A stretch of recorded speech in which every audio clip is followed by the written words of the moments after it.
In his will, Muhammad Atta said he wanted no women at his funeral, no women at his grave. Only, he said, good Muslims. To the suicide pilot of September 11th, that meant men. Atta was a man who, like the Taliban, used Islam to justify his fear and hatred of women. It's men like these who've convinced many in the West that Islam itself is a religion which hates and oppresses women. But I want to challenge that view. I'm going to travel across the Islamic world to ask whether a devout Muslim woman can find freedom and equality.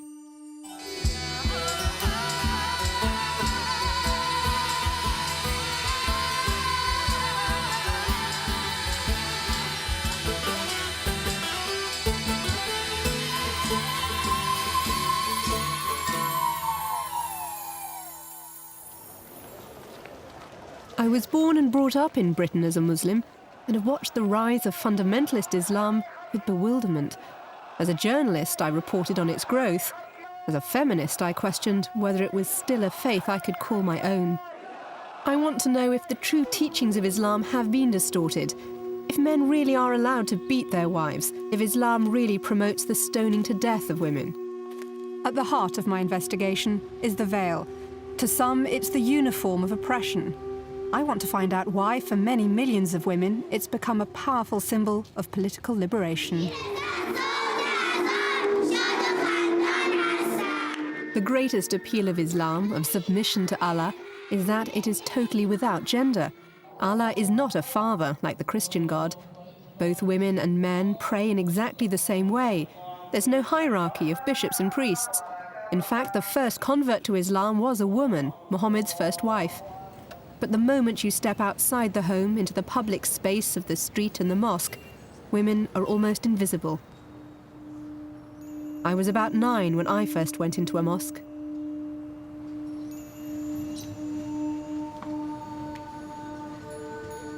It was just like this the first time, was being crowded up here, all the women up here, and you realise there's this huge space down there and only the men are allowed. I've never, ever been on the main floor of the mosque before. I was always up there, always trying to get the proper picture of what it looked like, and this is, it feels like it was always meant to be. I do remember talking to my dad about it afterwards and saying it was, you know, it was really quite a horrible experience in the Women's Gallery, not what I expected at all. Even then, when I was, 9 years old, it just didn't seem fair. But at least my generation didn't have to wear the veil. It seemed archaic. Now, girls much younger than me are taking it by choice. Why is it so important to them now? 25 years ago, I started, learning to read the Quran and going to the mosque. It never occurred to me that you'd be in a situation where second and third generation immigrants like myself would be choosing to wear a more strict form of the veil than their parents. My generation was told it wasn't in the Quran, but many now feel they have to wear it. The first Friday of Ramadan, Whitechapel Market in London's East End, and the heart of a large Muslim community. Here, it struck me that I was practically the only one not wearing a veil. Do you ever feel that because you dress the way you do, that you get given any grief on the street? They stare so badly. As if it's horrible. What kind of people stare at you? Any people. Non-Muslim, really. Exactly. Men look at us, innit? Men look at us. Some of our mums wear the thing, hijab and this, but they don't wear the niqab. Right. How does your mum feel about you wearing the niqab then? Proud. This is a good thing to wear it. I find it all very strange. They are just schoolgirls. But one of them said she feels naked without her hijab.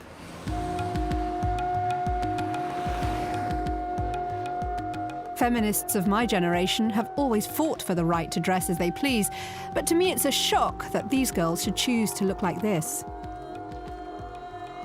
I want to find out why young women born and brought up in this country are interpreting their religion in this way. Shaista, Sidra, Salwa and Umama are all students at university in Birmingham. Some of you perhaps have been wearing it for, not such a long time. Do you not find that actually In a weird way, it draws more attention initially. What you see is like, that's what you're judged on. They don't see Yeah. that, they don't judge you on your mind or, how intellectual you may be, Yeah. your personality. The hijab itself, it's a covering. It comes from the word to cover. And that's the beauty of it, but it doesn't cover the mind. It allows the mind to work on its own That's it. terms. But So you're more than an image. When I was growing up, I knew plenty of Muslim girls, but none of us ever wore the hijab. And I'm just interested why there seems an interest in rediscovering I this. feel that this society has progressed materially, yet spiritually they haven't. And I think looking around you, you think everything is so superficial. The Western society, all they lust for is power. And it's just greediness, it's all me, and no one can... These friends all seem to reject Western culture. They feel degraded by its obsession with sex. Consumer-producer process. When I adopted it 3 years ago, I was practically the only one, and especially among the young generation. One could argue it might make life difficult for you, depending on what you choose to do after university. I mean, there'd be certain jobs. I mean, just to give an example, if you're doing my job, I couldn't imagine you being a newsreader wearing the full niqab. There's the free society, the society that judges on merit and not on image. I mean, if I'm an individual who's doing it and out of belief, out of choice, out of conviction, nobody should have a problem with that, as long as I'm not imposing it on others, as long as there's a balance. For them, this is not just a passing fad. Their dress may seem surprising, but they're at that age when young women form their identities partly through deliberately shocking appearance. They seem to sort of feel no connection between the choices they'd made and the fact that so many women who are born Muslim have no choice and are forced to dress that way. It was like it's not enough to live a Muslim life, you have to show it. And I don't understand that. I don't see that that's essential. I just thought they did seem somehow to be disconnected from the country they lived in. It's hard for a woman like me to understand the appeal of so strict, so confining a version of Islam, especially to young, educated British Muslims. It seemed as political as anything else, a strong statement of identity.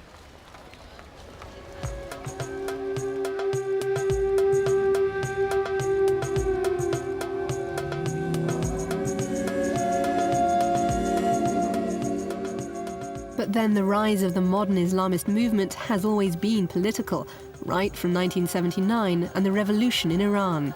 What happened here inspired fundamentalists across the world. This is where most of us first saw the veil as a powerful symbol on the streets. It's the right place to start asking questions. After 25 years under the rule of the Ayatollahs, I wondered how this forbidding, politicized Islam was treating the mothers and daughters of the revolution. I have come to meet 9-year-old Farzana. It's the evening before a very important day in her life as a Muslim girl. Tomorrow she will be officially initiated into the wearing of a hijab, and from this day on she will be obliged to cover up when in public. Very nice. Now you have to observe the basics of Islam and do whatever God would like you to do. Can you ask how she feels wearing it for the first time? خیلی خوشحال شدم. Kush, yes. What will she be doing now that she is 9 that she didn't have to do before? Before the age of puberty, a girl is free to do as she wishes around men.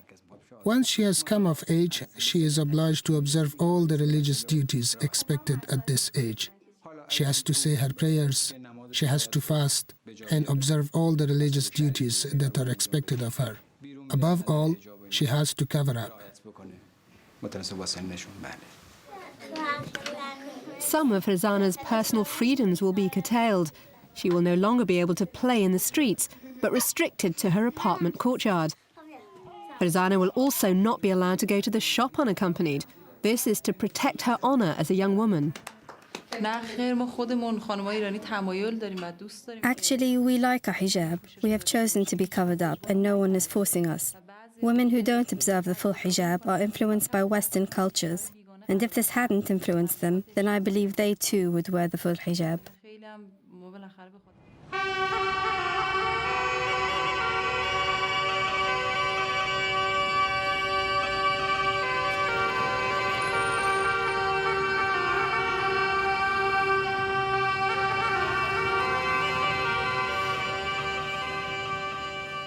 The first time many people in the West will have seen the veil was in the form of the all-enveloping chador.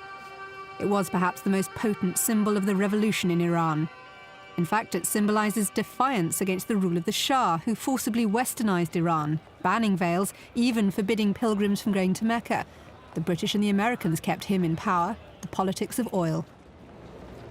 While the liberated middle classes chose to dress this way, to the majority of Iranians, Western culture was resented as the imposition of the oppressor. When the revolution came, Ayatollah Khomeini said, "Islam lived amongst the people as if it were a stranger. We have completely forgotten our identity." Reclaiming Iran, and crucially its women, from alien ideals, lay at the heart of his Islamic Republic. I wanted to know how women experience life under the chador now. In Tehran, the veil has shrunk to a discreet headscarf. Were these women still full of the religious fervour we saw on the streets all those years ago?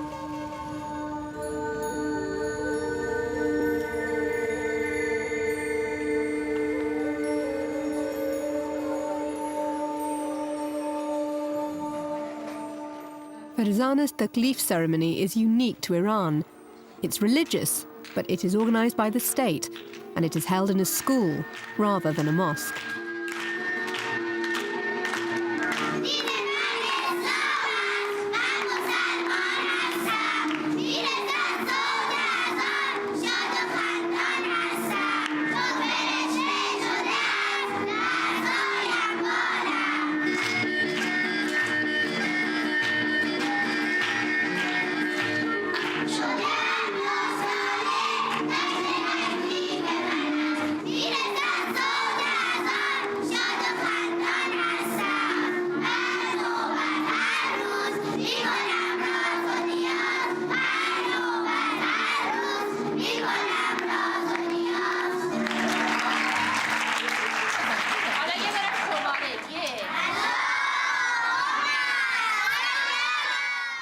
صلى على محمد وآل محمد وعجل فرجهم الله أكبر.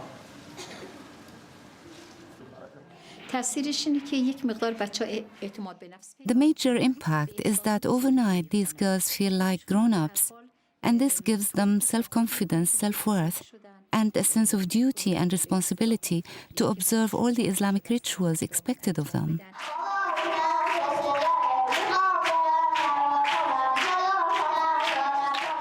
This ritual seemed comparable to the Catholic ceremony of First Holy Communion, initiating children into a spiritual life. The difference is that little girls like Farzana will have to wear this for the rest of their lives.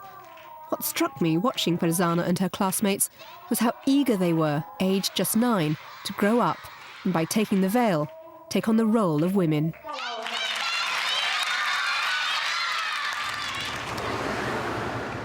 But on the other side of Tehran, I met another family who questioned the state's imposition of religion on their lives. This is 9-year-old Pantea and her family.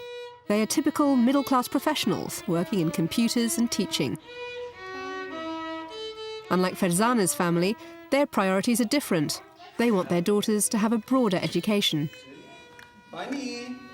دلم میخواد که دخترام خیلی I would like my daughters to be strong, to withstand difficulties, and be strong enough to defend their own rights and not to be weak women.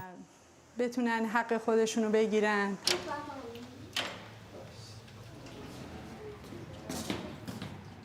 Pantea's granny and aunt live downstairs, and Granny remembers when things were different before the revolution.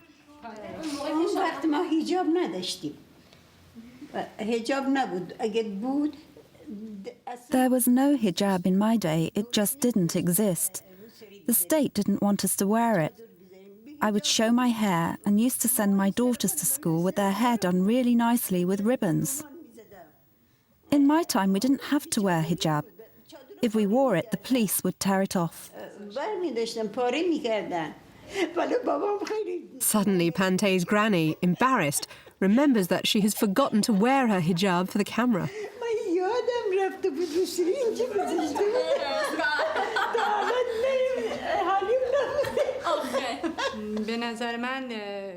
I personally think that a girl of 9 is still a child and too young to wear a hijab. For example, up to the day before they turn 9, girls are allowed to play with their male cousins and relatives. Then suddenly they realize that they can no longer play with them anymore and that they have to be all covered up in front of them. I don't think it's fair for them to be separated out, even though all they do with each other is play some innocent childish games.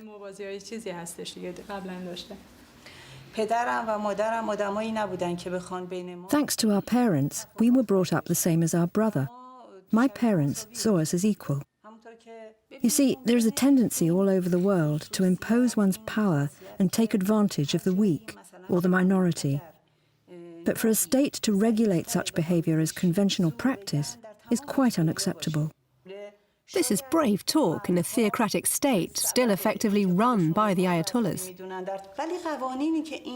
I have every respect for people who want to practice Islam, but I prefer to live in a state where the rule of law is in place, because what we have doesn't empower me, it weakens me. Does the Quran explicitly require the wearing of the veil? The obvious answer is to go back to the original text, because to Muslims, it's the unaltered word of Allah, and ultimately the source of all Islamic life. There's actually no reference to it as such in the Quran. There's 2 verses which talk specifically about the way men as well as women should dress. It's Surah 24, verses 30 and 31. Say to the believing men that they should lower their gaze and guard their modesty. That will make for greater purity for them. And God is well acquainted with all that they do. And say to the believing women that they should lower their gaze and guard their modesty, that they should not display their beauty and ornaments, except what must ordinarily appear thereof, that they should draw their veils over their bosoms and not display their beauty, except to their husbands, their fathers, and it runs through a list of appropriate people. There are 7 references to the word hijab we found, but they're never meant in terms of a veil. The custom of veiling women didn't begin until about 3 generations after the Prophet's death, when ironically Muslims began to copy the Christians of Byzantium and the Zoroastrians of Persia. And now, to veil or not to veil comes down to how you interpret the phrase, not display your beauty. Liberals say it means covering your sexual parts. Others say it means covering your hair. While fundamentalists, like the Saudi Wahhabis, believe face and hands should be hidden as well. The veil has more recently become a symbol of Islamic authenticity because of its relation to the Prophet. There's only one reference which is in connection with women, and that's in connection with the Prophet's wives, when it talks about if people want to address the wives, that they should address them from behind a partition. And it's been suggested to me that that's more to do with a time when the Prophet and his family were almost under siege from followers, and it was a way of guarding their privacy, and the onus was on people coming to see them to be hidden, rather than the women themselves to be hidden from them. So there appears to be no specific requirement in the Quran to wear the veil, but tell that to the mullahs.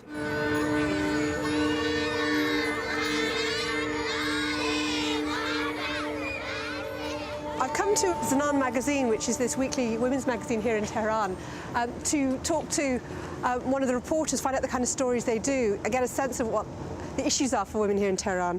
And I think it's their editorial meeting, so I'm going to sit in on it. Established in 1991, Zanan was the first magazine with an openly feminist agenda. For these women, the Islamic Revolution was supposed to liberate, not suppress them. They articulate their demands through Islam and not through Western feminism, actively attempting to reinterpret the Quran and reclaim rights for women, both at work and in the home. But by tackling issues like male domestic violence and honour killings, they have got into trouble with the authorities. There have been problems at times, but in general, I would say, we have had more problems with the conventional culture we live in, as opposed to the problems with authorities and all the traditional perspectives of male-dominant society and the way it portrays women. So this prohibits us from talking about taboos. The editor has a commitment to support working mothers that would shame many Western companies.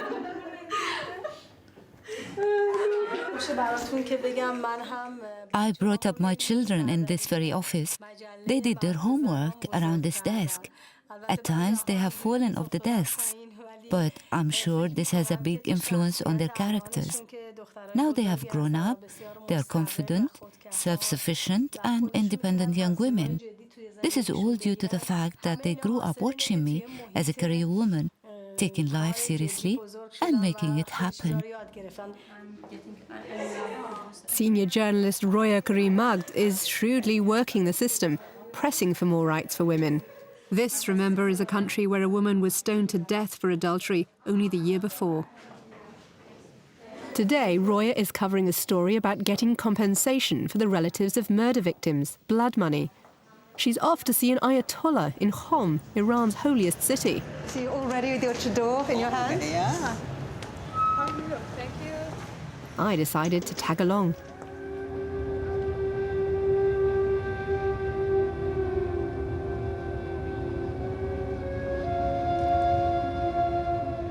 As we came into the holy city of Qom, I felt a genuine chill in my heart.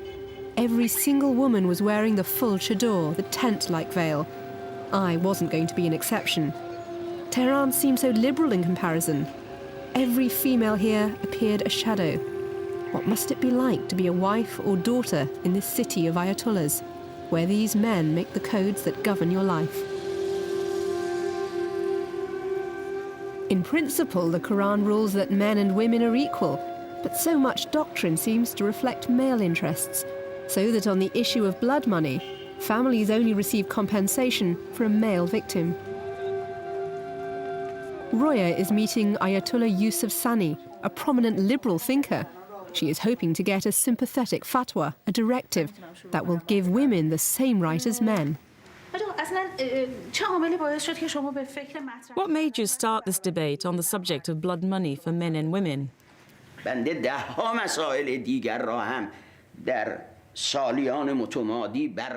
personally have researched hundreds of subjects in the past. About 35 years ago, I talked about women judges. I used to shout in the holy city of Qom that women can become judges, and now I'm saying a woman can choose any kind of work and there is no religious boundary. Let's imagine that a father has killed his daughter.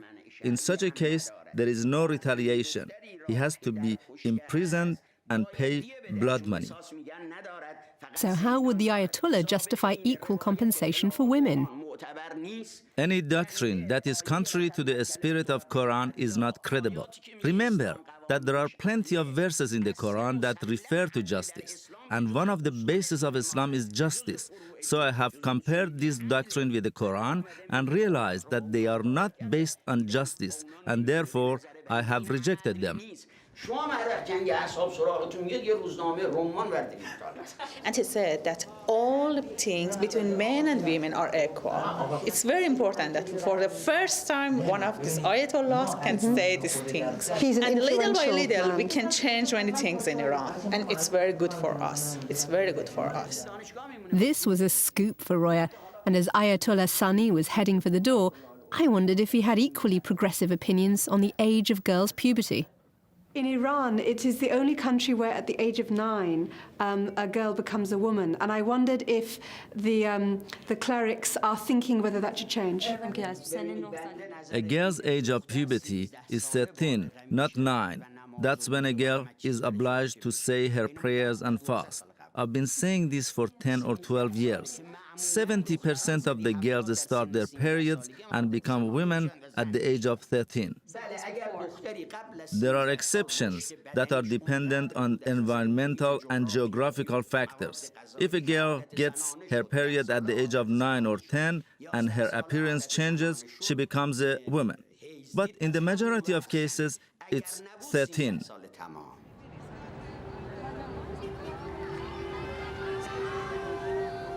This flexibility and frankness from a senior cleric was a surprise to me.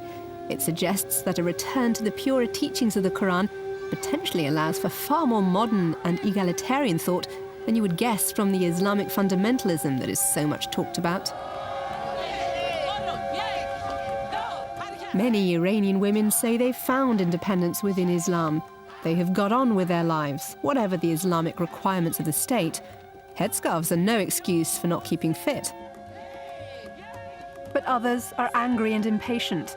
Now there is evidence that a new generation is taking to the streets, burning their hijabs and chanting, "No Taliban in Tehran."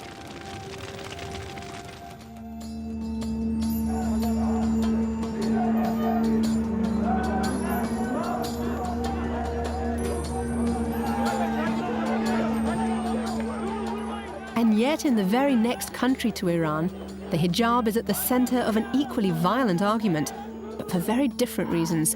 In fact, the exact opposite. In Turkey, women are also taking to the streets.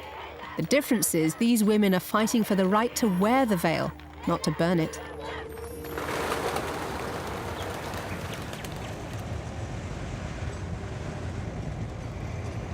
I've always had this fascination with Turkey because it seems to be a country which did a kind of Islamic revolution in reverse. And since the 20s, it's had this whole emphasis on separating Islam from the state. For 500 years, Istanbul was the heart of the Ottoman Empire. After its defeat in the First World War, Turkey's leaders decided that Islam was anti-modern and reactionary. In the Muslim world, there had been no period comparable to the English Enlightenment 2 centuries earlier, in which church and state were separated. But now, Turkey, alone in Islam, took that step, under the leadership of Kemal Ataturk, who pursued an aggressive policy of separating religion from government. He replaced Turkey's Arabic script with the Roman alphabet. He decreed that Turks should dress in Western clothing. He banned the hijab and the fez, and to set an example, presented his own wife with her hair daringly exposed.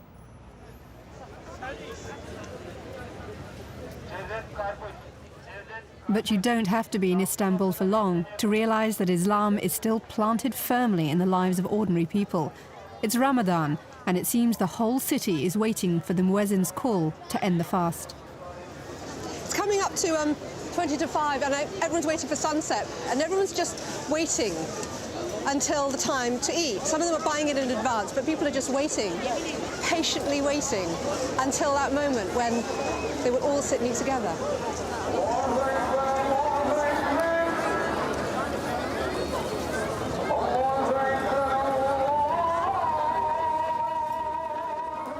Here in the open air, some women choose to cover their heads. But if they were in any public building, as civil servants or students, the hijab would be forbidden. The state is terrified of the political symbolism of the veil. But for many girls brought up in traditional families, the hijab is a required public display of their faith. I met up with Hadija, a medical student, and her friends who've been banned from Istanbul University. They invited me to their flat to tell me what had happened to them. Hadija claimed that their fathers were told they'd lose their jobs if their daughters kept their scarves on in their ID photos. They said, if you don't give these photographs, we will take your fathers out of their jobs. Really? Yes, they threatened your fathers? They trade all of us. One day, we saw a paper on the doors. We saw some of papers. It's written that you mustn't come like that with a scarf. If you come, we will give you punishments. We will punish you. The first punishment was warning. They warned us. They said, you are behaving undignified. They said, you are disturbing the other students. Yes. They say, you terrorist, you are bad students. One day they would see we are not so dangerous. But they were still seen as a threat and suspended from their studies. Hadija and her friends say they weren't interested in politics before the hijab ban. Now they find themselves drawn towards causes such as Palestine and Chechnya. Surely this is the very thing the Turkish government feared.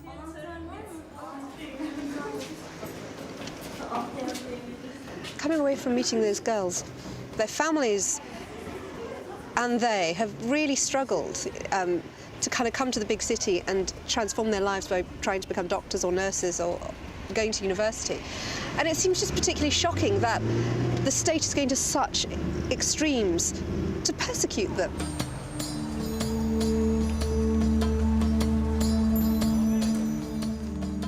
secularization may give us in the West the freedom to experiment and live independent lives, but when Western culture is imposed on Islamic societies, they can experience it as being as alien to their way of life as Islam would feel if it were imposed on Britain. The government's hijab ban was introduced in 1998 because Muslim practices had been creeping back into the workplace. People have since been forbidden to pray at work. As a result, a lot of women, like the medical students, have lost their places at university or their jobs for defying this ban. Finding herself in this position, Tuba Akuz set up a support organisation to help other women. This tells the whole story, and I want to show you that. This is a photograph from 1995 or 6. We graduated from our schools. Then this ban made us so we became so... Look like militants. Yeah, these people are angry. Does it create a kind of political activism in women who are being marginalized this way? I mean, this is very simple. If you force someone, if you suppress someone, you make her marginalized. It doesn't hurt anyone. But they say that by staying there with your hijab, you're imposing your worldview. But you, unhijabed woman, you also have a worldview and you're also imposing it to me. They are claiming that you're dividing the society by your hijabs, but it wasn't so, and I hope they can understand this before costing so many people's lives. This is a really human rights issue. Turkey is in a dilemma. It is a secular democracy, but by wearing the hijab, many women are challenging the secular state. Others, also good Muslims, say it's perfectly possible to separate religion and the state. In fact, it's more important now than ever. I'm going now to meet a journalist who stood in the recent elections on a very pro-secular ticket. She's campaigned a great deal on the importance of keeping things like this hijab ban. And in a sense, she's the person I want to ask about the they. You know, who are these people who seem so afraid of the hijab? What is it about the state that feels so under threat from Islam when ordinary Turkish people seem to have no fear and no problem at all? If you ask my personal idea, do I like the headscarf? And as a feminist, I will say no, I don't like it. And why? Because I think it's against freedom of the body. The hijab somehow is a problem, and I'm wondering why that should matter. You know, hijab is not the biggest problem, of course. I think it's a minor problem of a bigger problem, which is how do we put Islam and democracy together? Because, as you know, maybe better than me, Islam is a religion which is organizing your daily life. You cannot, in a Muslim country, you cannot have democracy if you then don't have secularism. Because if Islam is going to rule our daily lives, then you cannot have democracy. You're saying it's impossible to have an Islamic state that is democratic. I want to live with the European standards of democracy in my country, which I think that these are the highest standards of democracy. Now, unfortunately, my country has become a test area for Islamic democracy. And I don't feel very happy about it. Zainab, herself a Muslim, fears men, mullahs, are lurking behind the hijab issue. She fears an Iranian-style reintegration of religion with the state. But ironically, by refusing to tolerate Islamic practices, her party is going against the will of the majority. It is not democratic. The trouble is that the hijab is used as a symbol by politicians and revolutionary movements for their own purposes. It can be interpreted as progressive or as reactionary. In the 2002 elections, the overtly Islamic AK Party won power, and of course on their agenda is the right for women to wear the hijab. But the first thing that strikes you when you meet their spokeswoman is that she chooses not to wear the hijab. Since we've been in Istanbul, we've met a lot of women who've lost their jobs or lost their place at college or university because they want to wear the hijab and they've been told they're not allowed to. Will your party have any plans to change that? Devlet kamu hizmeti verirken When the state is offering a service to the public, it cannot discriminate between its citizens on grounds of language, sex, religion or race. It wouldn't be fair, and our constitution provides free education for everyone. So it would be a typical human rights violation not to allow students to attend school because of this problem. Tipik bir insan hakları ihlalidir diye düşünüyorum.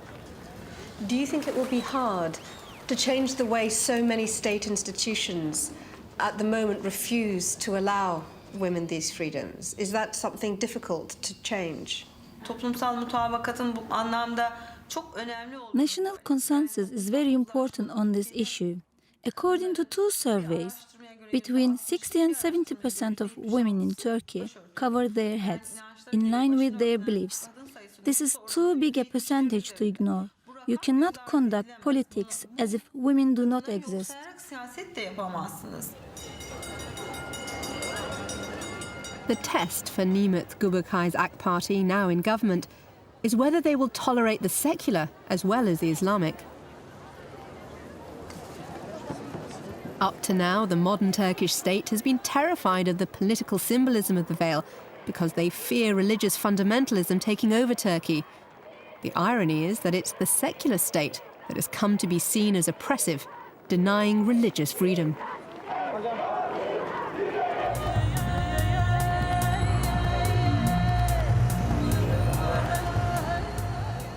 If Islam is going to meet the challenge of peaceful coexistence with other cultures, other religions, then this is where it faces one of its most severe tests. Malaysia's population is a little over 50% Muslim. It's a hodgepodge of ethnic and religious minorities, Chinese, Hindu and Christian. Kuala Lumpur is a noisy, hedonistic city, not a mullah in sight.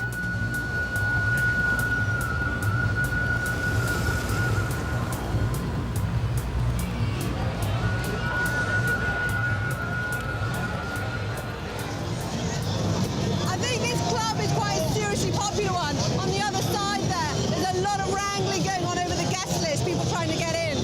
And above the entrance as well, the big no drugs warning. I think I'm hideously overdressed on this occasion. And my taxi driver on the way here said, oh, you see these girls, they wear the hijabs to the office. But you should see what they're wearing or what they're not wearing when they get out my taxi going to the club.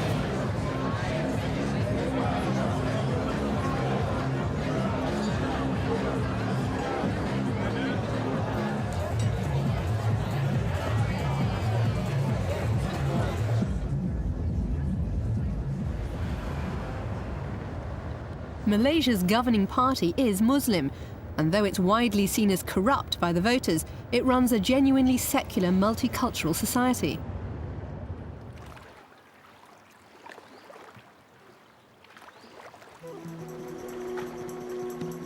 But I'm heading upriver to the north of the Malay Peninsula and a world away from the capital.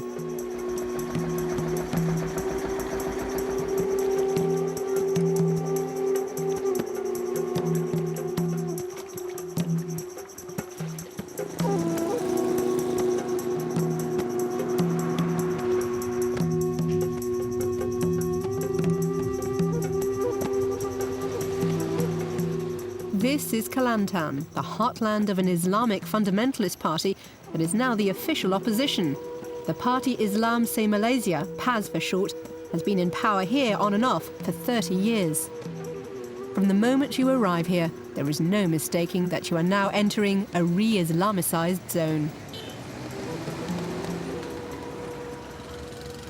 This billboard I noticed the other day, at first I thought it was like a specially taken photo, the mother and the daughter wearing hijabs. And then I realised going closer in daylight that someone has carefully painted on the hijabs. And they've even chosen different colours for the mother and the daughter, and they've painted on shadows. So actually at a distance, it just looks like it's real.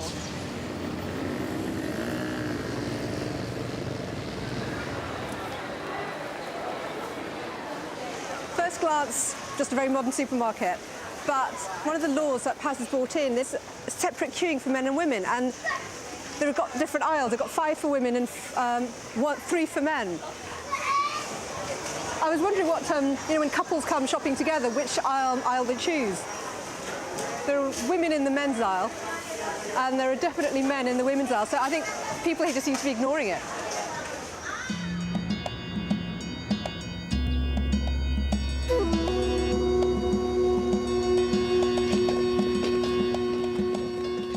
It's eerie, almost unique in Southeast Asia. Here there's no karaoke, no public entertainment. Every woman I see is wearing the hijab. It's compulsory for Muslims. This is the rule of Paz, a party led by a man who says women in skimpy clothes are the main cause of social ills and decadence. A man who wishes to introduce the stricter form of the Sharia law. The women I've met knuckle under this hijab law, but Nick Aziz tries to pass it off as no big deal. It seems to me that women here all choose to wear the hijab anyway. I'm just interested as to why you feel there's a necessity to legislate if most people, without any compulsion, which is surely the way of Allah, without compulsion, have chosen to live that way. Yang kedua, masalah undang-undang ni kami tak buat lagi sekarang. Undang-undang kalau orang buka tudung tu kena undang-undang, kami tak buat. Cumanya We haven't enforced it. We've only implemented a minor regulation or bylaw. Even if we enforce it, not everyone would listen. Not all human beings listen to good advice. There are some who are resistant and only want to listen to evil. That is why we prefer to use advice.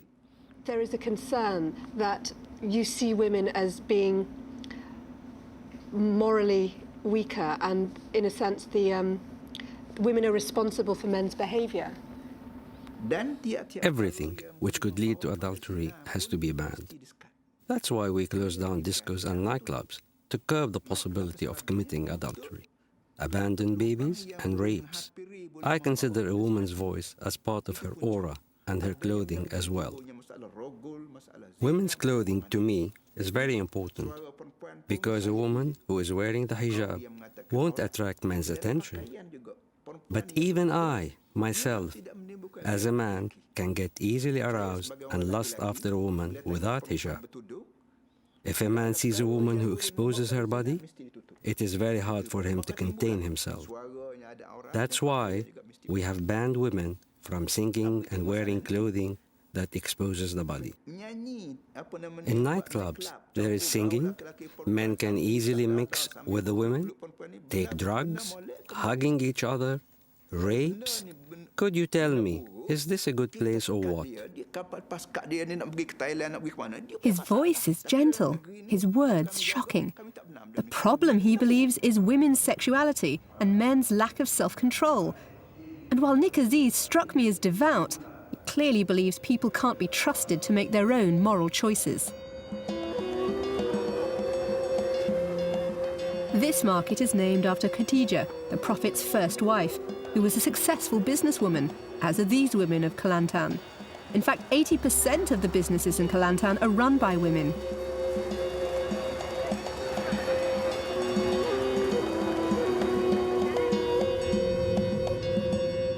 But the Islamist rule of Paz is beginning to make life difficult.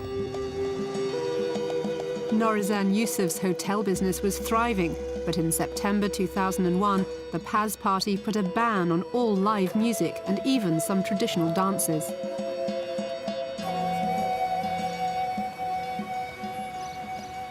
I'm trying to understand how Paz party's ban on certain kinds of entertainment like this traditional dance, has it affected you and your business at all? Actually, I'm not quite happy for this band entertainment. I'm not quite happy for my business, especially my hotel. I'm not quite happy for this role party, Paz party. Brave of Norizan to say that in public. But she herself is a devout Muslim, and her family have never questioned their faith. Like most people in Kelantan, it's part of their daily life. They don't need the draconian enforcement of the Paz party.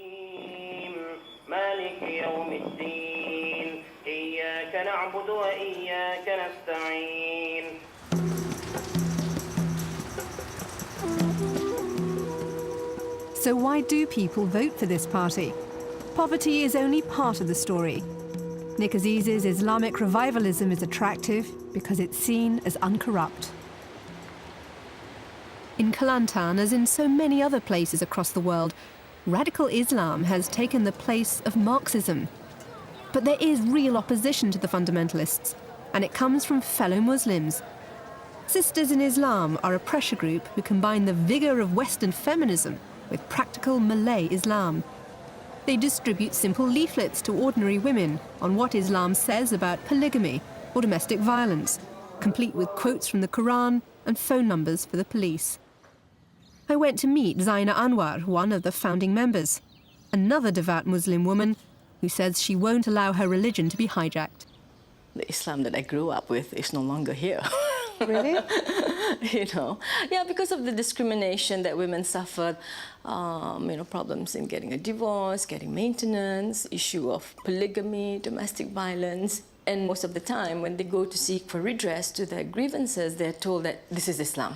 But when we went back to the Quran and read the verses in the Quran, it was very, very clear that the Quran talks about justice, about equality, about compassion in the relationship between men and women.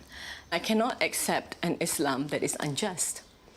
Well, I'm interested, you said you grew up with a very progressive Islam and you feel that's disappeared. How has that happened?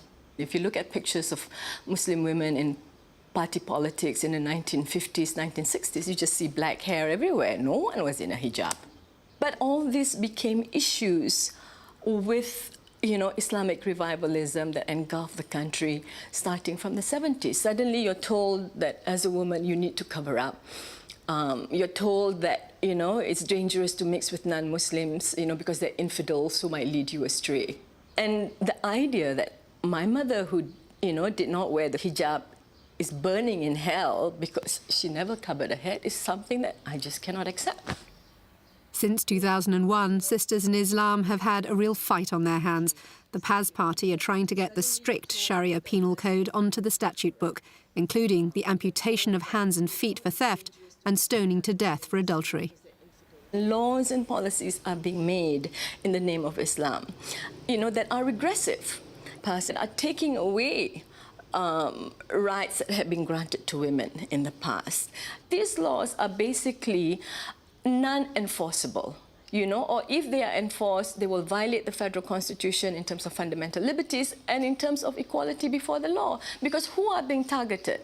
It's this kind of less privileged, less empowered women who are being targeted under these laws. Leaving Malaysia, it seemed that strong Muslim women like Zaina Anwar were the country's best chance of not succumbing to the fundamentalists. Women are drawn to Islam because it gives them a strong sense of identity and enriches them spiritually in a material world. It's an identity Islamists define as inherently political. But some Muslim women are prepared to challenge that, to say that there is a way of reconciling Islam with modernity and the West, and to do that, they're brave enough to take on the mullahs.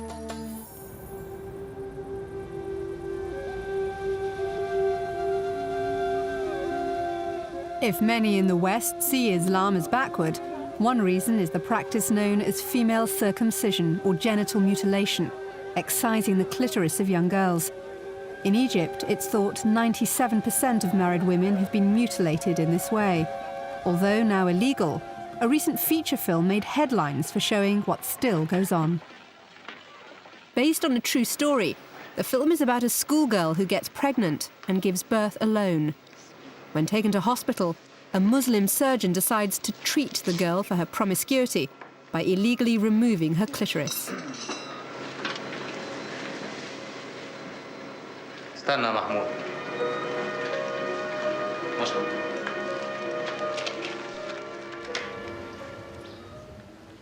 This cruelty is regularly defended by Muslim clerics, who often say it's Islamic.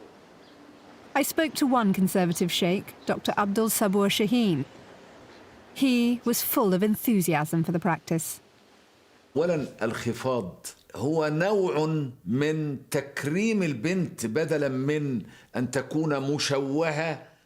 ختان المرأة إنما يكون Circumcision is an act of compassion. towards the woman. It's a way of honoring her rather than disfiguring her. It is necessary when the woman has a long clitoris. That is why it is reduced. Reduction helps because the long clitoris is a discomfort to the woman when she is walking in the street. So it is the norm to reduce the organ proportionately rather than eliminate it entirely. But just a few minutes later, Dr. Shaheen changed tack to say that it was really all about sex. It prevails in rural communities because of the need to protect the girl. If it stays long, she is in a state of extreme sexual excitement. No one can deny this. So it is done to stop the girl from being wayward. After that, she can get married and satisfy her sexual desires legitimately in a proper Islamic way.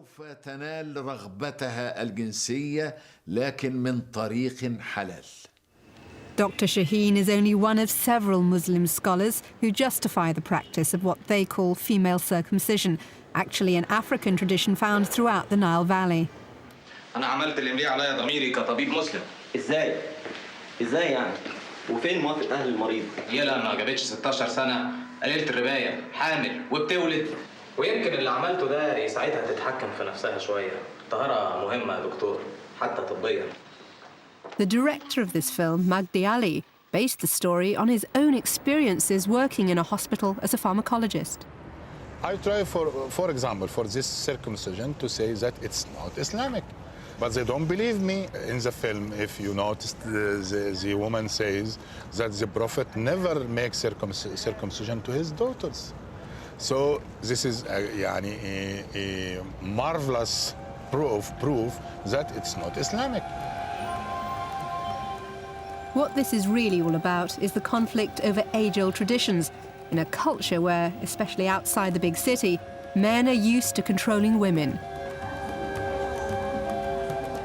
It may not look like much, but this busy women's clinic in Cairo is a front line in that fight. Dr. Mawaheb El-Mouelhi's patients are from poor, rural, and mostly very strict Islamic families. And she tells them that there's nothing in Islam to justify female genital mutilation. Female circumcision has nothing to do with religion. It's been there for ages and ages, even pre-Islamic, even pre-Christianity. And our Christians, as well as the Muslims, do it. In many cases, tradition is mistaken for religion. Islam has some instructions, of course, for women. But unfortunately, religious leaders tend to control women by not revealing the whole facts about Quran. But the good thing is that women's attitude towards circumcising their daughters is changing.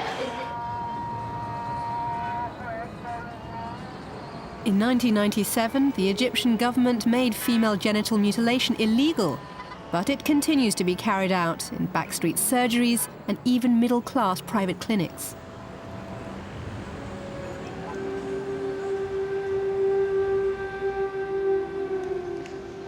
One of the biggest problems for me has been discovering how much that seems to be negative in practice doesn't have any source in the Quran. It's all from the hadiths, it's the sayings ascribed to the Prophet that were written down many years after his death. And even scholars agree there are some which are more questionable than others. One of the issues which is never mentioned in the Quran is the idea of a female genital mutilation. But there is one hadith which has a reference to a woman who apparently carried out such practices coming to the Prophet and asking him about it. And he is supposed to have said, if you must cut, then cut gently or cut lightly, because it is more pleasing for the man. Now, some have said, well, it means that you are allowed to cut, even if the Prophet isn't actively encouraging it. But there's no reference to it in the Quran, and there's certainly no idea that it's advocated. And yet, in places like Egypt, it is still normal for nearly all Muslim women, and it's considered appropriate and part of their modesty. If female genital mutilation is slowly on the retreat in Egypt, it is because women are challenging the old traditions using the religious texts themselves. Cairo's Al-Azhar University and Mosque is considered to be the highest seat of learning for Islamic scholars, the world authority on Quranic interpretation. At the women's faculty, I found young, confident Muslims taking an active part in the debate about the future of their religion, unlike their mothers who were excluded from religious study. They study literature in Arabic, medicine, but they didn't study religion. Prophet Muhammad say, "Al-Islam mu'amala," which means Islam is how to deal with people. That's what we are learning. In fact, that's the one thing that I think we should be basically concerned with. It's correcting the image of the highly disfigured image of women abroad. These young women reject Western values, but they also reject many of the practices which they and their mothers were brought up to believe were Islamic, seeing them now as just the result of a culture in which men policed female behavior. If we started this talking and this conversation with foreigners, I think we could have prevented many bad things to happen. Women in Islam are being educated. They get a chance at building a highly reputable career. They earn their own money, and they have their own standing and their own position on difference of worldwide problems. So why think of them as less in any way from women all over the world? And I think that's our mission, mainly to simply show the true face of Islam. I mean, say in Saudi Arabia, women cannot drive a car or cannot vote. That's what they say is Islamic, but that's not true here. I just wondered if you have an opinion about that. Everything in Islam is allowed, unless this thing is forbidden by a verse or by a perfect hadith. Everything is allowed, unless these things are circled by kind of rules. If I am kept inside this circle, so I can do whatever I like. These students at Al-Azhar are genuinely committed, and they know their holy text in detail. I imagine they'd have no trouble holding their ground against male fundamentalists. I don't know if they'd call it feminism, but that's what it looks like to me.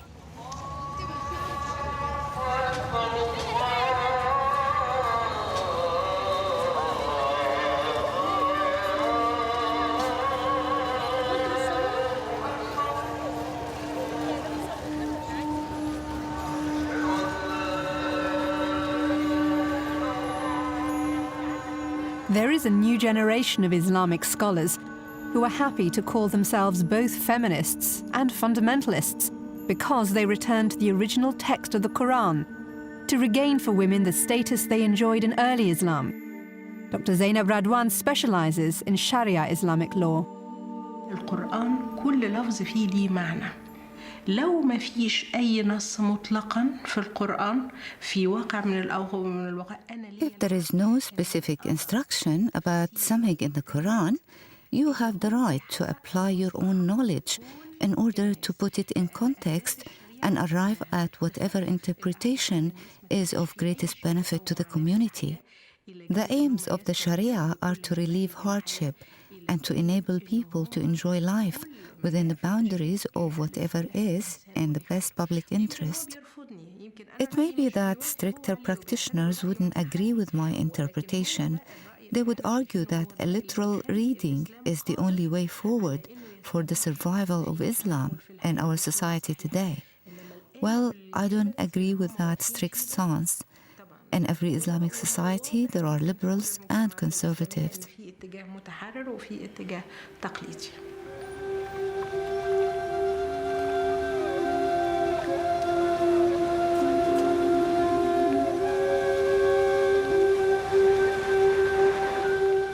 The concept of chastity has all but disappeared in the West, but it's fundamental to Islam. Sex outside marriage is forbidden for men too, but in practice it's women who carry the burden of maintaining their honor. Young couples try to get round this by using the concept of urfi, unregistered marriage. It means secret, and it's hugely controversial in Islam, because marriage is supposed to be public. In urfi, a couple agree to be married in secret, giving them a kind of indulgence to have sex without, they believe, offending Allah. The Urfi marriage is very common among the Egyptian youth.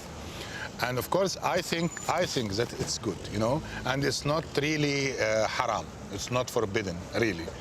And I think it's the only way the youth can respect themselves because they think that this is good with Allah, yeah? And at the same time they, you know, fulfill that kind of desire they can't stand, you know. Do you think that youth is going to wait until 35 or 40 years of old just to start their living? We met couples who'd entered into an Urfi marriage, many of them students falling in love for the first time, but none of them would go on camera to talk about it. In the West, premarital sex is no longer taboo. But from the stories I was hearing, when Urfi marriages break down, the boy often denies they were ever married, and the girl is left with her reputation in tatters. So what does the Quran actually say about the idea of an unregistered marriage? There's a verse in Surah 24, verse 33. Let those who find not the wherewithal for marriage keep themselves chaste until God gives them means out of his grace. Which, small few lines, but seems to be saying, if you can't afford a dowry for a proper marriage, you have to wait until you can. The Quran seems pretty clear on that one. So what do young Muslims think? In one of the more sophisticated parts of Cairo, I came across a familiar-looking cafe, a theme bar based around the Friends TV series. This stylish group lounging around inside was surely in favour of loose Urfi-style relationships. Not at all. While clearly at ease in Western culture, their loyalty to Islam is uncompromising. You hear about this trend in Egypt, which is Urfi marriage. I didn't know if you had come across that at all at university. Not accepted very much. It's not accepted at all. Because in Islam also you have to celebrate the wedding publicly. It's not approved, it's not marriage for us. I mean, you're probably aware, you know, there are moves to get Urfi marriage recognised so that women who go into one have the right to divorce. I don't think it's good for them to legalize it because it's wrong. So they do it very early. They do it when they're in college. They do it when they have no income. If she gets pregnant, in most cases the guy quits. The problem is for the girl, not for the boy, because her rights are totally destroyed with this Urfi marriage. Parents don't allow that, they don't want them to marry a certain guy, so they just go do this Urfi marriage instead of because they don't get the approval of their parents. I mean, you obviously don't think Urfi marriage is a solution. What is the answer then for young people like that, whose families don't want them to do what they're doing? They just don't do it. Just don't do it. Just wait. I think they can have a relationship, a normal relationship, without marriage, like a boyfriend-girlfriend thing. But when you say, I mean, in the West, you're probably aware, people have, they have a sexual relationship before marriage and there is no stigma about it. Is that what you mean? No. Sex here is not allowed in religion or tradition. So the relationship she means is kind of friendship.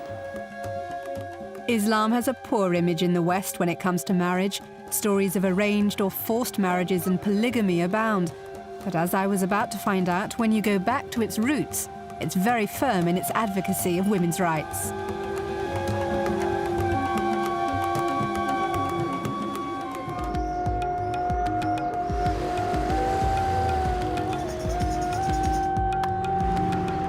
This is Karachi, Pakistan's most vibrant city. There's a special buzz about it now because it's wedding season, and I'm here to attend one. My father grew up here, and going to big family weddings was how I spent many of my school holidays.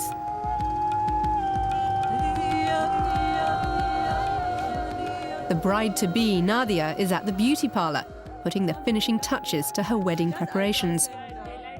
Nadia is a Sunni Muslim, while her fiancé, Hussein, comes from a more religious Shia family. I wondered what difference that would make to the wedding ceremony. There are lots of things. Some of them are like little things, like once we get married, go back to his parents and he has to wash the woman's feet and stuff like that. So I mean, little things like they've asked us, okay, so what customs do you have? And they don't have a problem with us and we don't have a problem with You theirs. don't have a problem with your husband washing your feet? No. I think it'll be fun actually washing. You hear a good deal about arranged marriages in Pakistan. I wondered how she and Hussein got together. We've practically grown up with each other. We were in the same school for like 15 years, but we didn't really know each other. It was only until we went to college. He was in Boston, I was in Chicago. and that's where we met in Boston.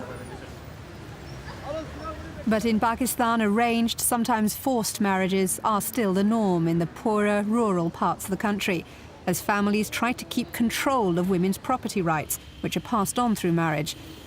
Again, it's local custom and culture at work. And on this issue, the Quran is very clear.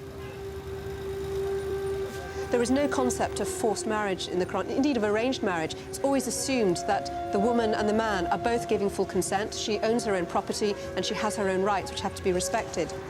O ye who believe, ye are forbidden to inherit women against their will, nor should ye treat them with harshness, that ye may take away part of the dower you have given them, except where they have been guilty of open lewdness. On the contrary, live with them on a footing of kindness and equity. And amongst the wealthier classes, love marriages, like this one of Hussein and Nadia, are what most young people would aspire to. And later in the Quran, in Surah 30, which deals in more spiritual terms with the creations of God, one of the verses is specifically about the amazing creation of marriage and of men and women for each other. And among his signs is this, that he created for you mates from among yourselves, that ye may dwell in tranquility with them. And he has put love and mercy between your hearts. Verily in that are signs for those who reflect.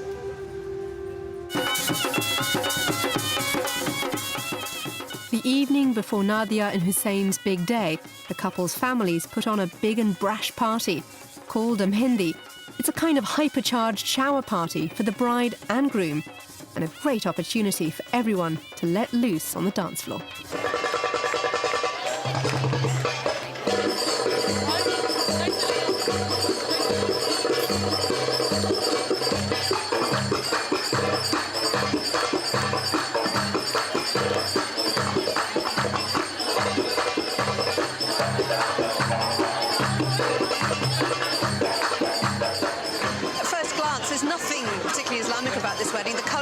The flowers, the fruits and offerings, the ceremonies, the dancing, the henna, it's all Indian. Hindu, Sikh, it could be any of these things. And then you look closer, you see the women in hijabs who are not dancing, who are dressing differently. They don't have a problem with the fact that many other women are wearing incredibly slinky outfits, saris and makeup and so on. The whole scene here is completely at odds with that stereotype that I think now exists in the West of Pakistan as a country that's being sucked into Islamic extremism.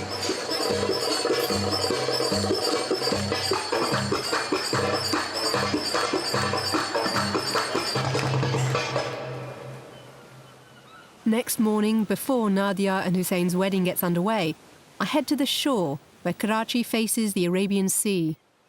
A steady stream of pilgrims are paying their respects at the shrine of a Muslim saint, Abdullah Shah Ghazi, one of the many wandering mystics who spread Islam through the region.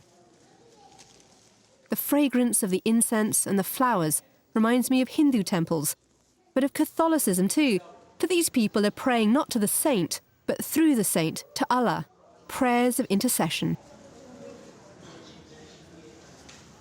Baba, for God's sake, you pray to the God for his son. I want his son only. Whatever you like, he will pray to God and God will give you. Then when your wish is completed or it is finished, then you come bring a chadar or rice. You didn't bring sweets, you brought agarbatti. Why? Sweets are necessary. I see. It's assumed that you pray for a son, not a daughter. Islam doesn't seem to have overcome Asian culture that values the male over the female, even though the Quran condemned the devaluing of girls as barbaric. And yet here are Nadia and Hussein, about to tie the knot in a ceremony which places the greatest importance on the woman's genuine consent. The imam, the father and the witnesses have drawn up the wedding contract. The bride, still inside the house, should feel no pressure to go ahead if she's reluctant. She will be asked privately 3 times if she accepts the marriage. In contrast, the man's acceptance of the rite of marriage, intoned by the mullah, is very public, a declaration to his family and friends that he's taken on the responsibilities of a husband.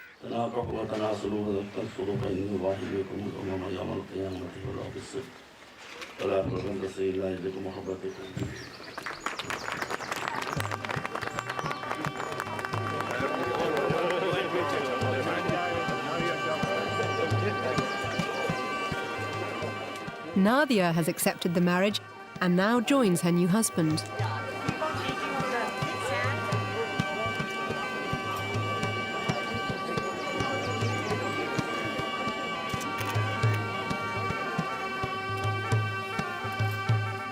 As Muslims, Hussein and Nadia are required by the Quran to live lives based on kindness and equity.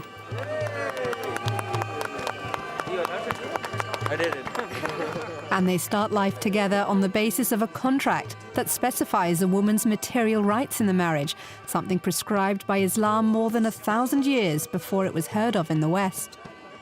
It remains an integral part of the institution of marriage, and not just for wealthy couples like Nadia and Hussein. Even a couple getting married against the wishes of their parents will sign a pre-marriage contract, in this case, Pakistani style. आपका नाम क्या है? अरशाद हाजिर। कितना चाहिए आपको? 2 लाख? नहीं 400। नहीं। कितना काफी? लाख रुपए का। हकदार 1 लाख रुपया इन दल तलब ये जमाने ने जदों तो मंगन गए तो देना पड़ेगा इन्हां गवाहां दे रूबरू तो मंजूर है जी अच्छा जी अच्छा बेटा हुण तुसीं दसो तुसीं अपनी मर्जी नाल निकाह कर रहे हो ना जी जबरदस्ती तो नहीं जे कल नूं कोई गल हो ते कहना मेरे को एवें साइन करा दे सन ये गल तो नहीं अव्वल कलमा तैयब ला इलाहा इल्लल्लाह व मुहम्मदुर रसूलुल्लाह लें जी आप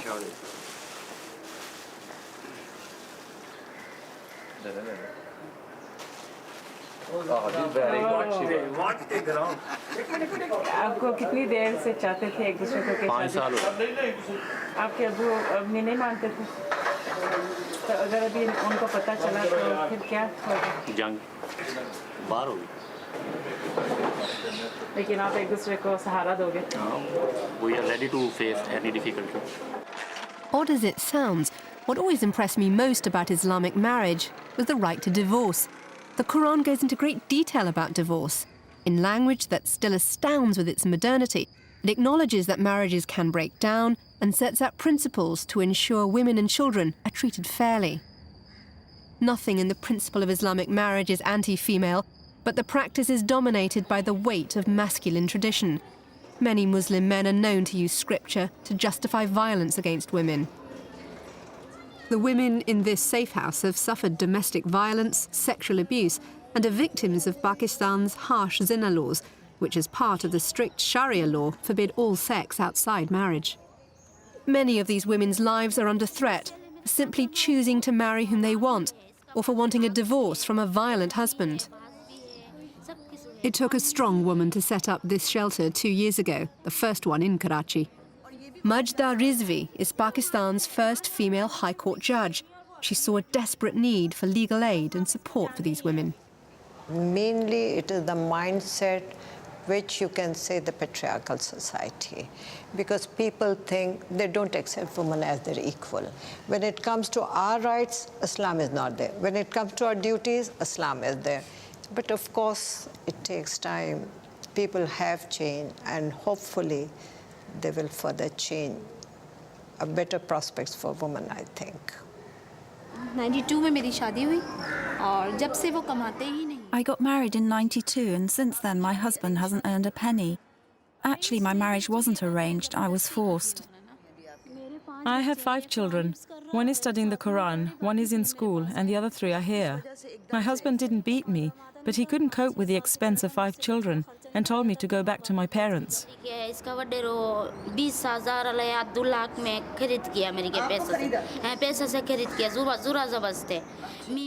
I was sold for 20,000 rupees.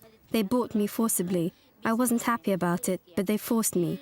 Then I had a son and a daughter, and my husband kept me locked up because he was afraid I would run away. Then I became pregnant again. He beat me up and then threw me out.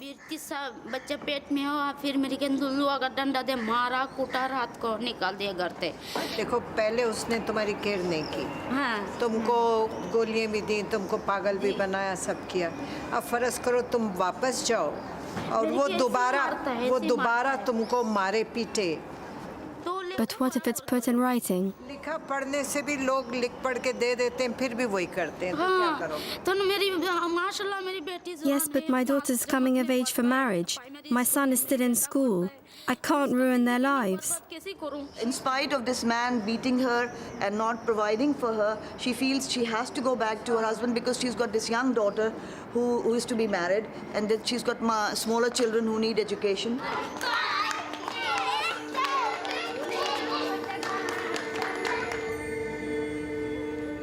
So does the Quran justify beating? Men are the protectors and maintainers of women because God has given the one more strength than the other, and because they support them from their means. Therefore, the righteous women are devoutly obedient and guard in the husband's absence what God would have them guard. As to those women on whose part ye fear disloyalty and ill conduct, admonish them first, next refuse to share their beds, and last beat them lightly. But if they return to obedience, seek not against the means of annoyance, for God is most high, great above you all. When I first read this, recently anyway, it seemed to kind of be the heart of the whole kind of feminist debate. You know, do women have to be obedient because men are inherently their masters? And in the context of punishment, rather than seeing it as men have the right to beat women because, you know, women obviously need a bit of a beating, the first thing you should be doing is trying to reason. It's completely turning on its head the attitudes to women of the time and talking about treating each other as equals in a way. And, you know, rather than beat up your wives, I think it's saying is beating should be the last thing on your mind.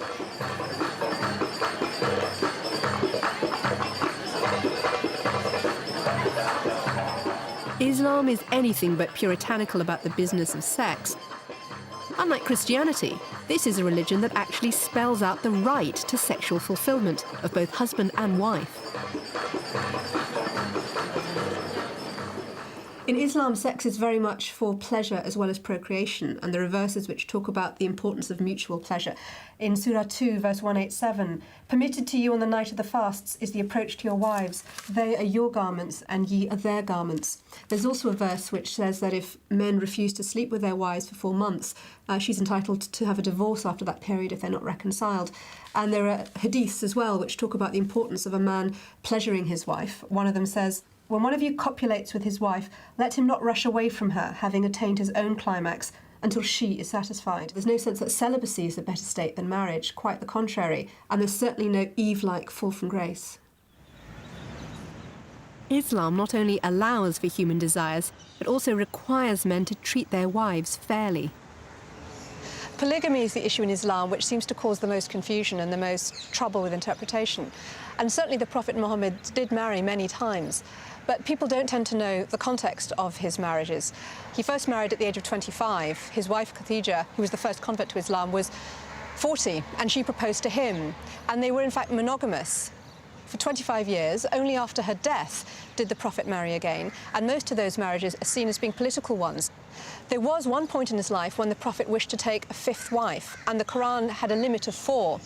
And at that stage, the Prophet had a revelation which made a special dispensation that prophets were allowed up to 5. At that stage in his life, then he had 5 wives. 4 wives has been the limit ever since.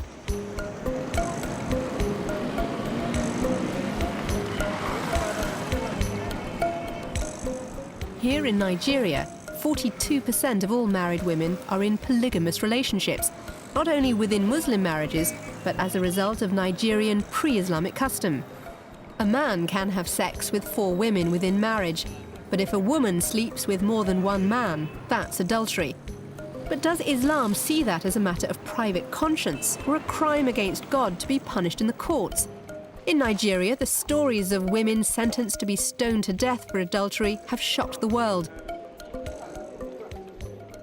The argument about enforcing Sharia, the Islamic legal code, goes on, but as yet no woman has been stoned to death.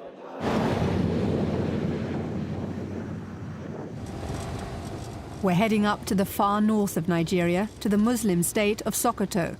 The signs boast that up here, the Sharia is the law.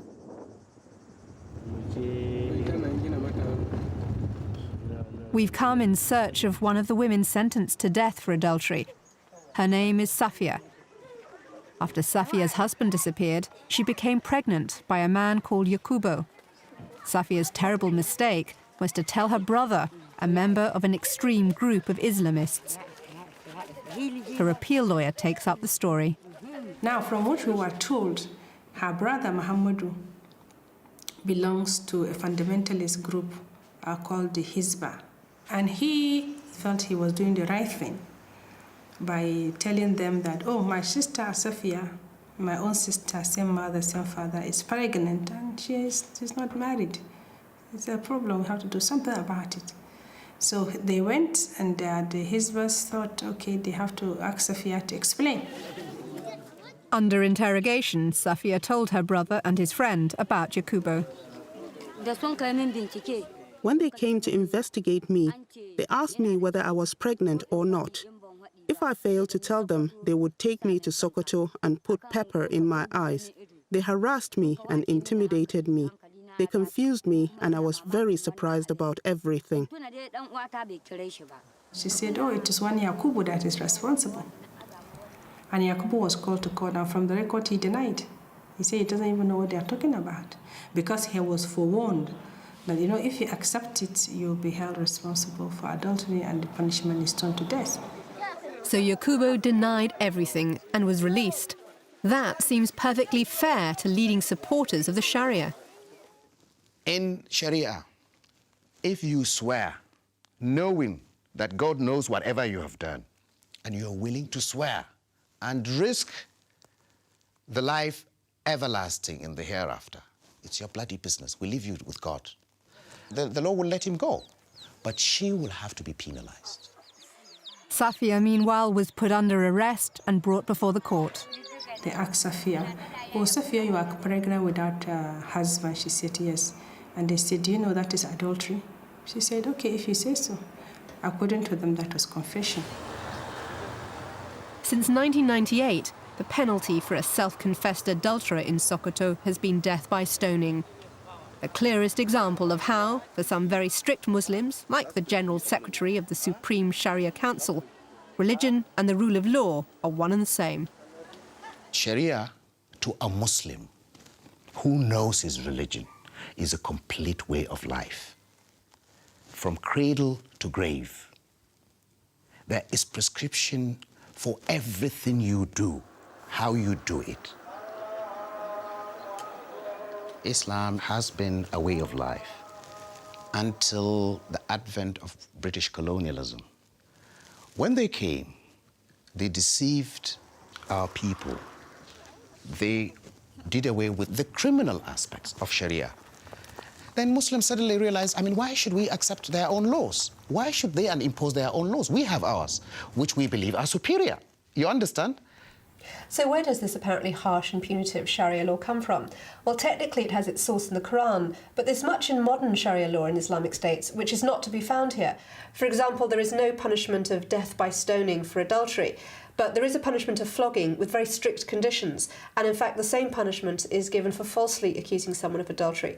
But Prophet Muhammad saw Islam as the logical conclusion to the Jewish faith, the teachings of the Torah and the teachings of Jesus. And death by stoning for adultery, for example, was in the Torah. And it seems that as different Islamic schools of thought and interpretation and schools of law have developed, these Jewish traditions have gradually become incorporated into Sharia law. Everything about the criminal aspect of the Sharia is contained in the Bible. It says, whoever commits the act of homosexuality or sodomy should be punished. You find these condemnations in the law of Moses. So Islam, being part of the Abrahamic tradition, contains these laws.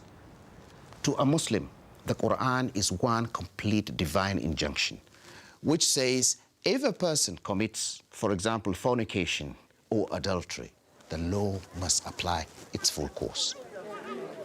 The trouble is, Safia told us, in practice the whole system works against women and allows men off the hook. There's never any evidence against men. It's really very difficult to prove anything against a man. But Allah, the evidence is really with God. You see, men really help each other, but it's Allah who knows the truth about everybody. Safia didn't even understand the terminology in the court that condemned her to death. One thing saved her life on appeal. She'd got pregnant a few weeks before the Sharia officially became part of the criminal justice system. For Safia, it has been an ordeal, but for her lover Yakubo, there was justice of a kind. After the sentence was passed, God intervened, and this man who violated Allah's trust and wronged me, 3 days later he was taken ill and died. The evil that he committed was turned back on him. But the question here is not whether Safia was guilty of adultery, but whether the state has the right to criminalize a person's private life.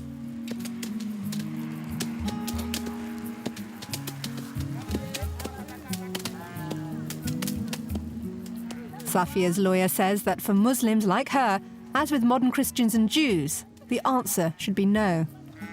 My personal opinion is that to a very, very large extent, religion should be separated from state.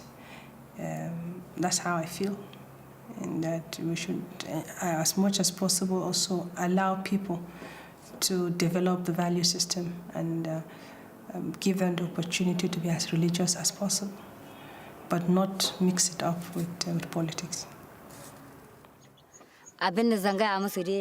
Allah protects everybody from this kind of danger. Women should thank God and pray to Him to protect them from falling into this kind of situation. May Allah protect us and put us on the right path.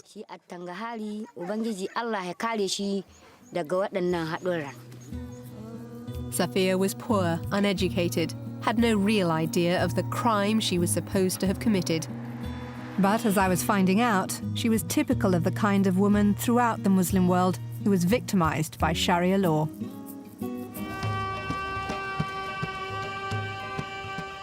As in northern Nigeria, Sharia law operates in Pakistan.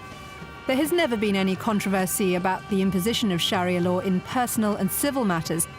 It's the imposition of the criminal code that upset people, because although the country is 97% Muslim, Pakistan was not established as an Islamic republic. It was set up to be a secular democracy in which not just Muslims, but women in general and other religious minorities should be able to enjoy freedoms. And what's happened over the years is that supposedly Islamic codes of moral behaviour have been forced onto a constitution that was never designed to take them. They were imposed more than 20 years ago by the military dictator General Zia-ul-Haq, who seems to have picked out the nastiest interpretations that justify the ill treatment of women. They're known as the Hudud Ordinances, and they've been a curse on the women of Pakistan ever since. Here too, adultery is a criminal offence. The punishment is stoning to death if you're married, 100 lashes if you're single. But in practice, the death sentence has never been carried out. But many women are no longer prepared to accept this as the word of God. In Islam, there is no priesthood, only scholars, so anyone can interpret the Quran, which is what that brave judge, Majda Rizvi, is doing. She is challenging the mullahs on the Quran in support of the rights of women. My concern mainly is most of these women who are victims of this law, I should say, are from the lower class, you know. They are uneducated women, and yet they are in jail. They haven't done anything wrong, and yet they are being abused. They haven't done anything wrong, and yet they are being raped and, you know, misused and all. So I really feel bad, and my concern is that if we really want to have the Islamic laws, then they should be according to Islamic injunctions and not the law which is badly drafted, which is being abused, misused, misinterpreted, because this is not Islam. So here in Pakistan, as in Egypt and Nigeria, educated women, politicians and lawyers are telling a new generation of young Muslim women to interpret the Quran for themselves. And that's why I tell women, you know, the younger, the women who are being educated, read Quran. Read with meanings. Try to understand. Try to interpret. Use your brains. and then we can fight with the mullahs, because mullahs have no education at all. They have learned just a few things, and on that the entire village is being governed by them, because the villagers are mostly illiterate people, and whatever the mullah says, they accept it. So this is my concern.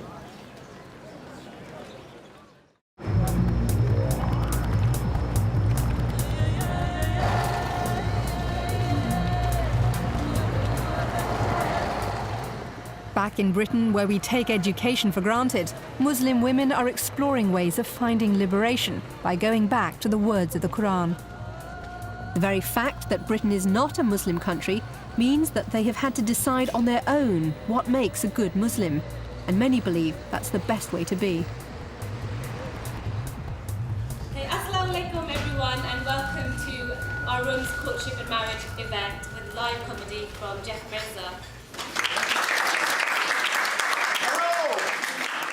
This is Clerkenwell in London, and a club full of young professionals. Single Muslim professionals attending a courtship and marriage evening. Adnan, you're very attractive looking, if you don't mind me saying. I'm finding you strangely attractive. Do you want to come camping? No. These are the British Muslims who don't make headlines.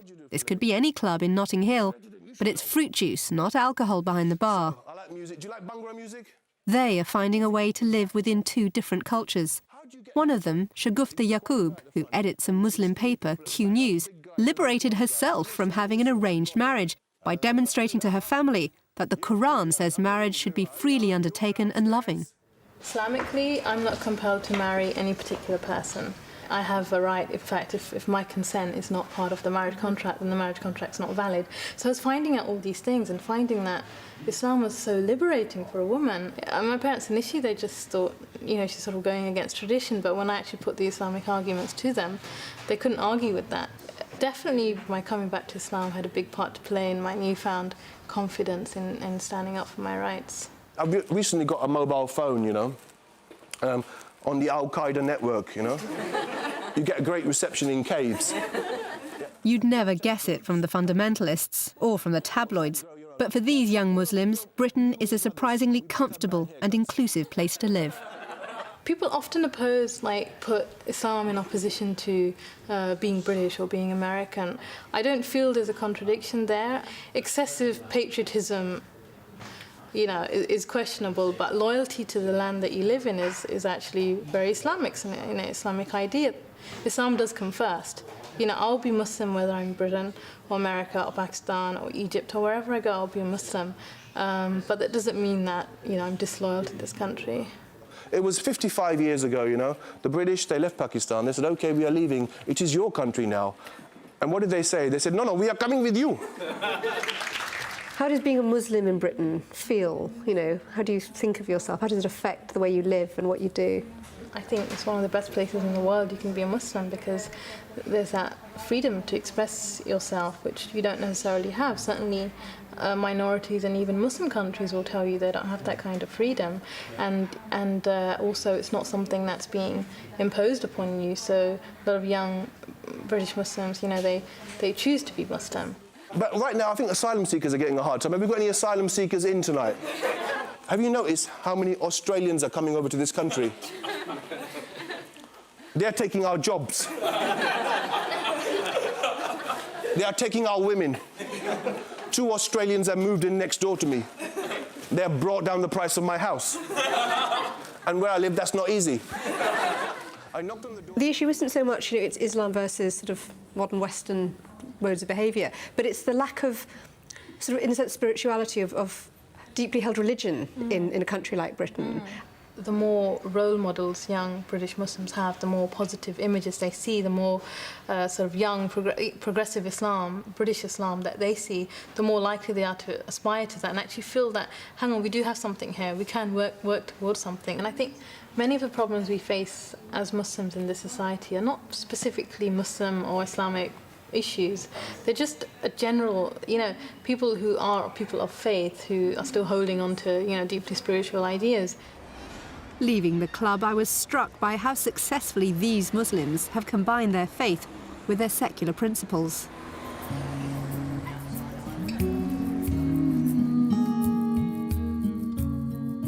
When I began my exploration of the lives of women in Islam, I couldn't understand why so many younger than me were turning to the veil, why public identification as a Muslim was so significant.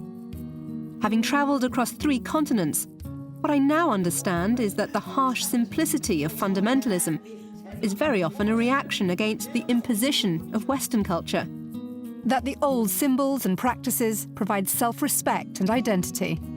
But what I didn't expect, and what's given me real hope, is the discovery that across the Islamic world, it is modern, free-thinking women who are going back to the Quran to challenge the mullahs and are seeking an interpretation of Islam that works for women in the 21st century. I am confident that they will find it. Inshallah.